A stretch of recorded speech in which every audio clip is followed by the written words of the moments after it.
તો વડોદરાના શહેરીજનો માટે જાહેર પરિવહન ક્ષેત્રે એક મોટો બદલાવ આવવા જઈ રહ્યો છે। આવતી 29મી જૂનથી શહેરમાં અત્યાધુનિક સુવિધાઓથી સજ્જ ઈ-બસ સેવા શરૂ થવા જઈ રહી છે। તો વડોદરા મહાનગરપાલિકાએ પ્રથમ તબક્કામાં 30 ઈ-બસો દોડાવવા માટે તમામ તૈયારીઓ પૂર્ણ કરી છે। તો અને આજે શહેરના ચારેય ઝોન તેમજ મુખ્ય માર્ગો પર બસોનું સફળ ટ્રાયલ પણ હાથ ધરાયું હતું। ગોત્રી ખાતે 50 ઈ-બસોની ક્ષમતા ધરાવતો ડેપો તૈયાર કરવામાં આવ્યો છે। તો જ્યાં બસો એક સાથે 13 બસો ચાર્જ થઈ શકશે। તો મુસાફરોની સુવિધા માટે બસોમાં મહિલાઓ, દિવ્યાંગો અને સિનિયર સિટીઝન માટે અનામત બેઠકો, વ્હીલચેરની સુવિધા તેમજ આગામી સ્ટોપની ઓડિયો જાહેરાત જેવી આધુનિક વ્યવસ્થાઓ ઉપલબ્ધ રહેશે।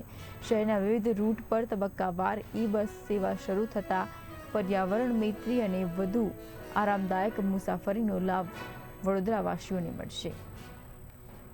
આજરોજ અમે ટ્રાયલ રન લઈ રહ્યા છીએ, જે માનનીય પ્રધાનમંત્રી શ્રી દ્વારા વડોદરા શહેરને જે ભેટ આપવામાં આવેલી છે PM ઈ-બસ સેવા, જેનું લોકાર્પણ માનનીય મુખ્યમંત્રી શ્રી તથા નાયબ મુખ્યમંત્રી શ્રી દ્વારા આવનાર સોમવારના રોજ 29 તારીખના રોજ થવા જઈ રહ્યું છે, ત્યારે લોકોને આ સુવિધા કઈ રીતે સારી રીતે મળી શકે, આ ઉપરાંત દરેક રૂટ પર ડ્રાઈવરો કઈ રીતે ચલાવી શકે તે માટેનો આ ટ્રાયલ રન છે।